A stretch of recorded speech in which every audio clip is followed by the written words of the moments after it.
What is up, guys? Stark here. I am back for day 12 of the 25 Days of Fate, and in today's video we're going to be doing the first look for the new 5-star saber Ibuki Douji. So I really don't know anything about this character, as is the tradition for most of the first look videos. So we're just going to go ahead and take a look at them and see at the end of the video if this is a character that I personally want to pull for or not. But yeah, we're just going to crack on right into it.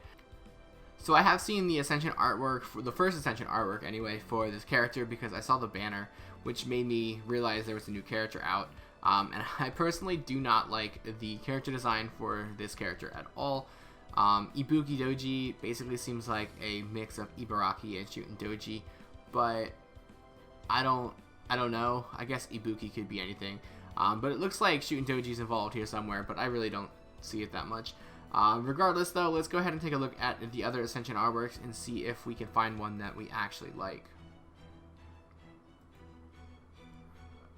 Okay, that's quite the big transformation between that and that.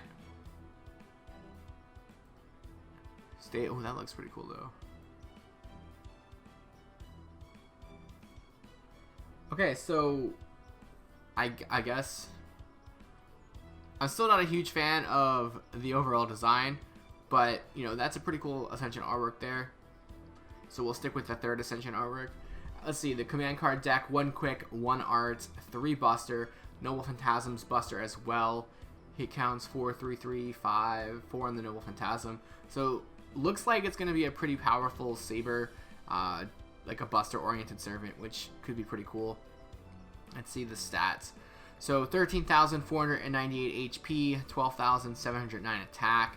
That's a really good attack stat. 6th overall. Okay, so she looks like she's going to be a powerhouse character for sure. 0.78 Noble Phantasm generation on hits. Average for Saber starter absorption generation. Actually a little bit less than average. Alright, let's look at the skills.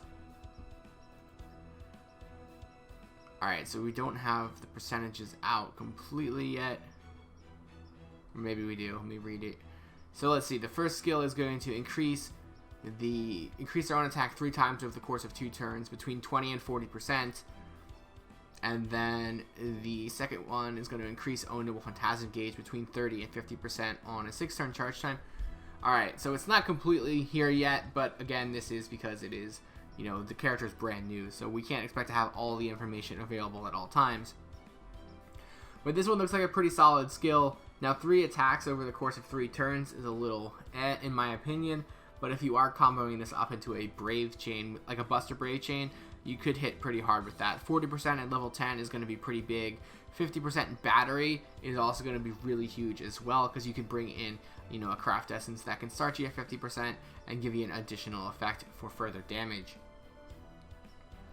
Second skill, let's see, increase own buster card effectiveness for 3 turns, between 20 and 30%. Yeah, increase own defense for 3 turns, gain critical stars.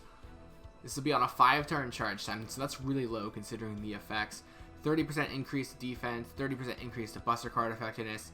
So you again combo that in with a Buster Brave chain first skill, be able to do some really good damage. 20 critical stars at max level. Okay. Let's see what the third skill does. Looks like a debuff here. Apply Noble Phantasm seal to a single enemy. Increase own critical strength. There we go. I was looking for that. Increase own critical strength for 3 turns by up to 50%. Apply special attack undead to self for 3 turns as well, up to 50%. Alright, so that's really cool. I was you know, wondering if they would be able to do that. So you have the critical strength increase here comboed in with the stars you're generating and then the attack. So basically this is all setting you up to do a huge Buster Brave chain for a 1-turn burst. Of course, that also depends on the Noble Phantasm as well. But right now, it looks like this character is going to be doing a huge amount of burst damage. It's setting up just so you have enough critical stars to 100% the entire Buster Brave chain and just decimate the enemy from the looks of it.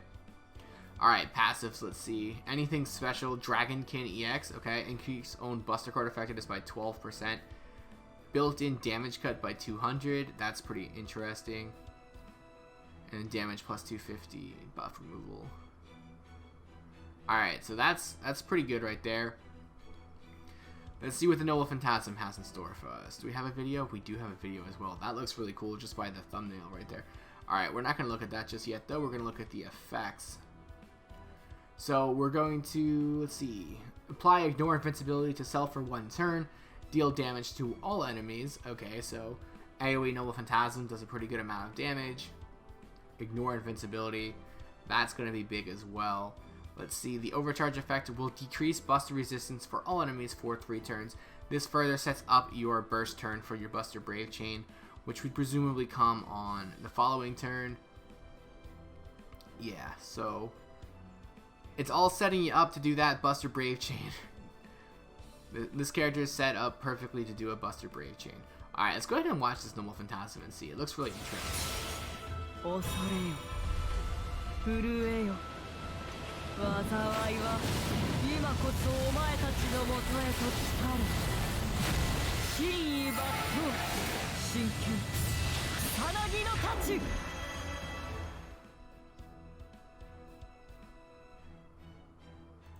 Alright, so that's pretty cool Noble Phantasm. It wasn't as cool as I was thinking, just seeing the snakes there. I thought they would do more, but it looks really nice in my opinion. Let's see, as far as Ascension goes, looks pretty normal there. Lost Belt 5 material. So Lost Belt 5.5, Pick a Summon Part 2, this will be available until Christmas. I'm going to take a little bit of time to mull it over to see if I actually want to pull for her, or if I want to pull for Domin, or if I want to just not pull anymore for these banners. I do think she is a very good character. She's going to be very, very strong. I just don't know which one I'd rather have. I feel like I'd rather go for Domin at this point, but either way, she's a really good character. So that's going to wrap up another first look video for you guys. I hope you did enjoy it. I hope you really do enjoy these first look videos. And I'm going to keep doing them for all the new servants that come out on Japan. So hopefully that'll be really cool for you guys to just see, you know, what the new characters are. And then eventually when they come out on NA, I'll do a proper spotlight for them after we have, I guess, a couple years worth of time to digest the characters and see if they actually are good or not. But that is the end of the video. I hope you did enjoy it, and if you did, feel free to like, comment, and subscribe. And as always, I do have the links below to my Twitter, Twitch, Patreon, and Discord, so feel free to check those out, and make sure you guys check out the 25 Days of Fate Christmas giveaway that I am running on my channel. There will be a video linked at the end here. You're probably seeing it right now, maybe. Just click on that, and it'll show you all the rules and details for that, so definitely check that out. And tomorrow will be my pulls for Bradamante. That'll be the video. I guess assuming when it drops, maybe it might be the 14th, but I'm planning on that being the video for the 13th day of the 25 Days of Fate. If not, I'll figure out something else to do, but plan on Bradamante pulls tomorrow, which will happen live on Twitch, so definitely I hope to see you all there. But until then, I hope you guys enjoyed this video, and I'll see you next time.